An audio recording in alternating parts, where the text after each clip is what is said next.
Genesis chapter 32.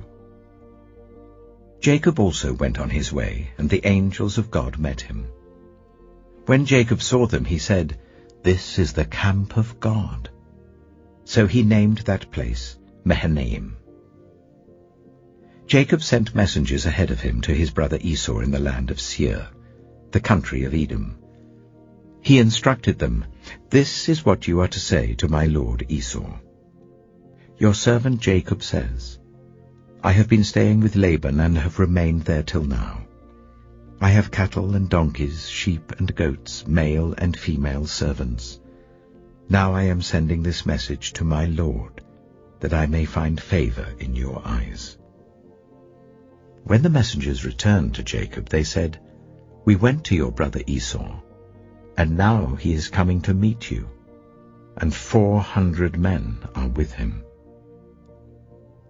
In great fear and distress, Jacob divided the people who were with him into 2 groups, and the flocks and herds and camels as well. He thought, if Esau comes and attacks one group, the group that is left may escape. Then Jacob prayed, "O God of my father Abraham, God of my father Isaac, Lord, you who said to me, 'Go back to your country and your relatives, and I will make you prosper.'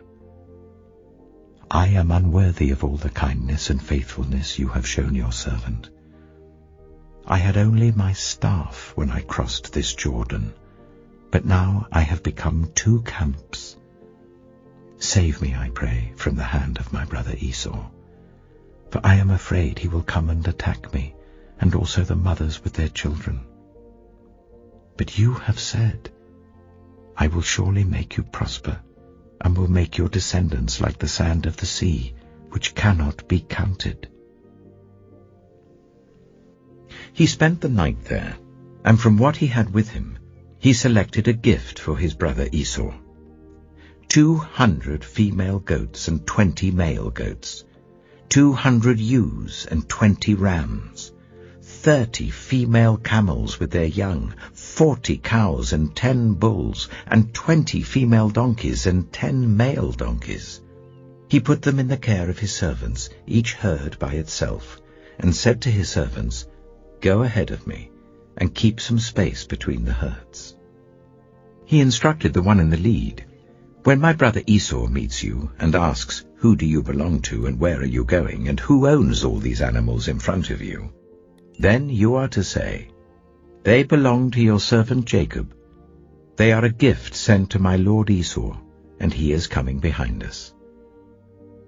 He also instructed the second, the third, and all the others who followed the herds, "You are to say the same thing to Esau when you meet him, and be sure to say, 'Your servant Jacob is coming behind us.'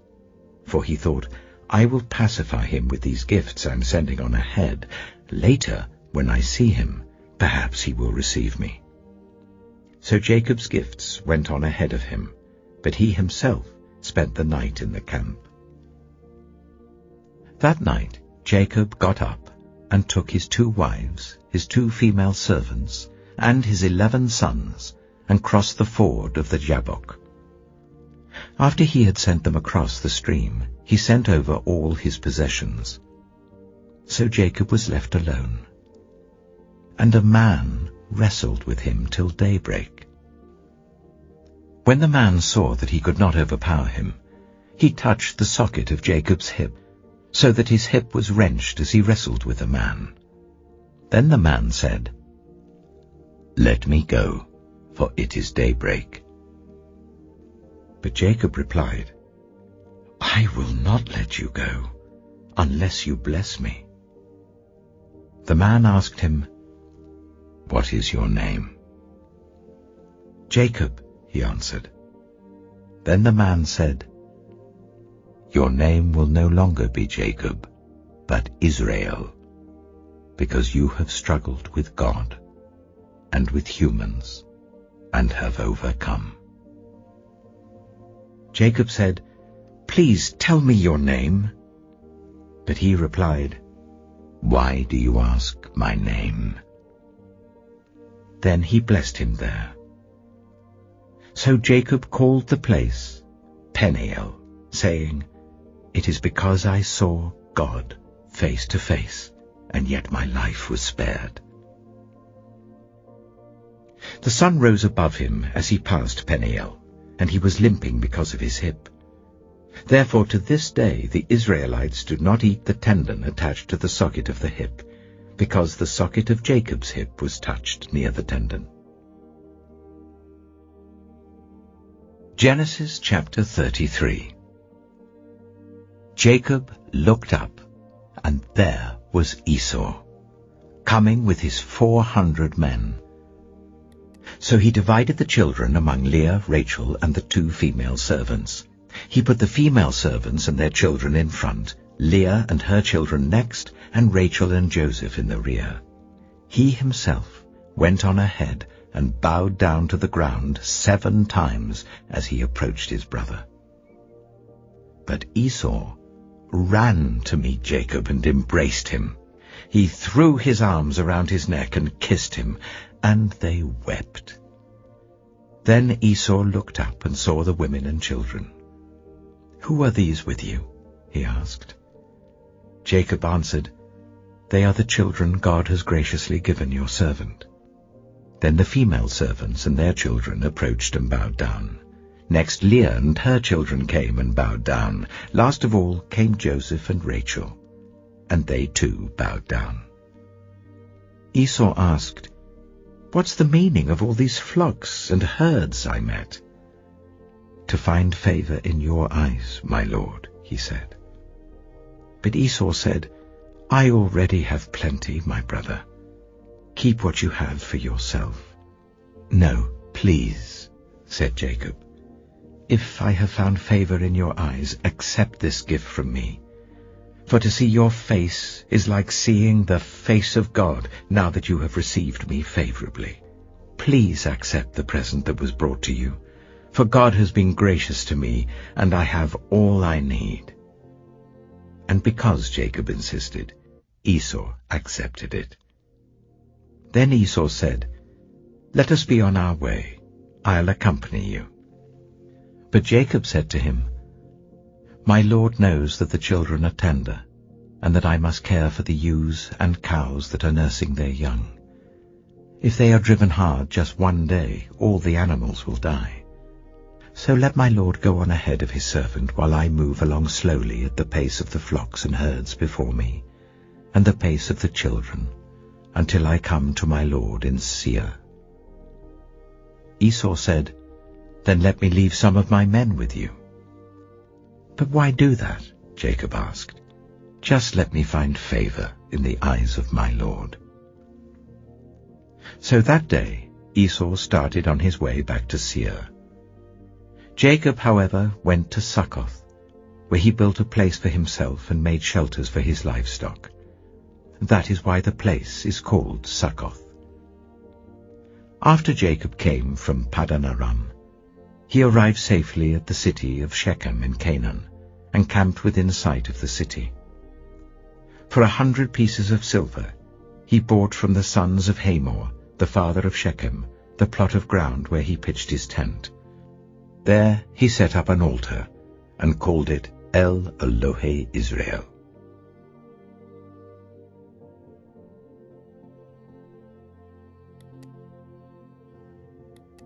Matthew chapter 11.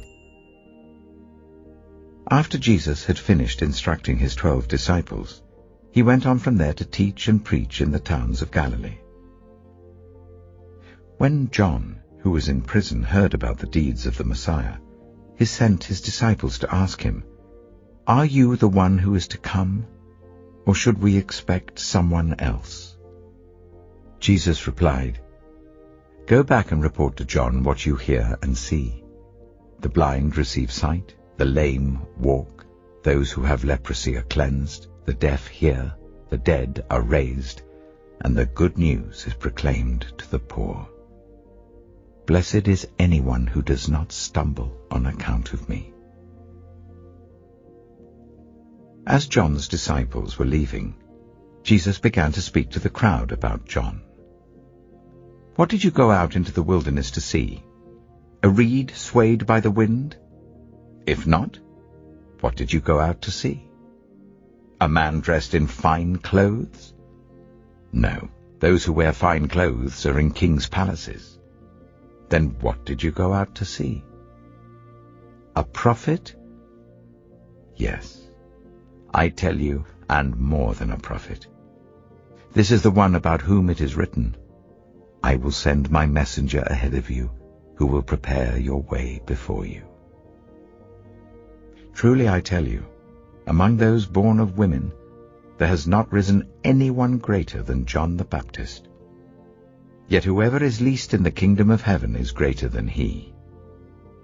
From the days of John the Baptist until now, the kingdom of heaven has been subjected to violence, and violent people have been raiding it.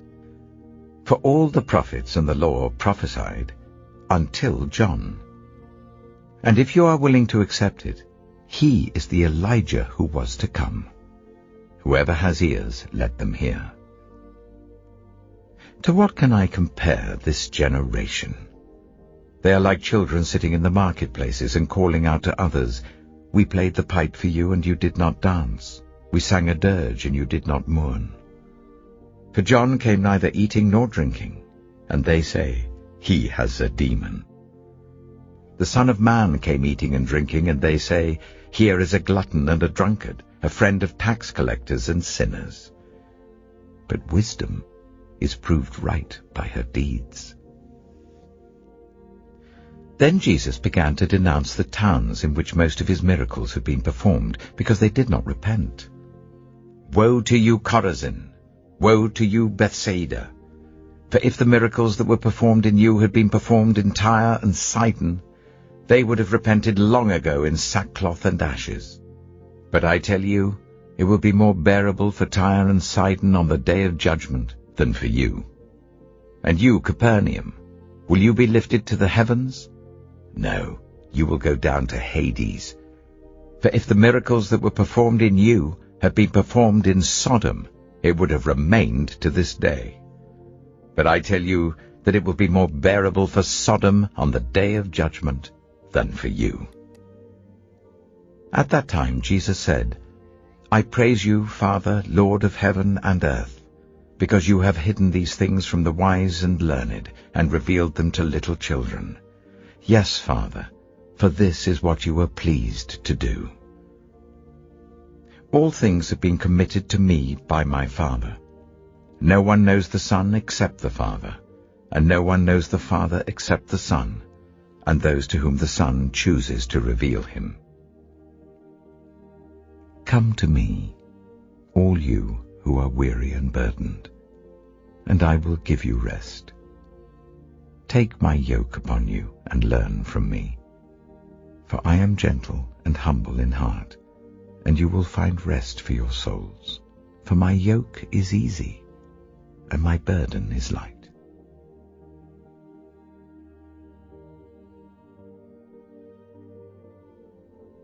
Genesis, Psalm 131. My heart is not proud, Lord. My eyes are not haughty. Psalm 131. My heart is not proud, Lord. Psalm 131. My heart is not proud, Lord. My eyes are not haughty. I do not concern myself with great matters or things too wonderful for me. But I have calmed and quieted myself. I am like a weaned child with its mother. Like a weaned child, I am content. Israel, put your hope in the Lord, both now and forevermore.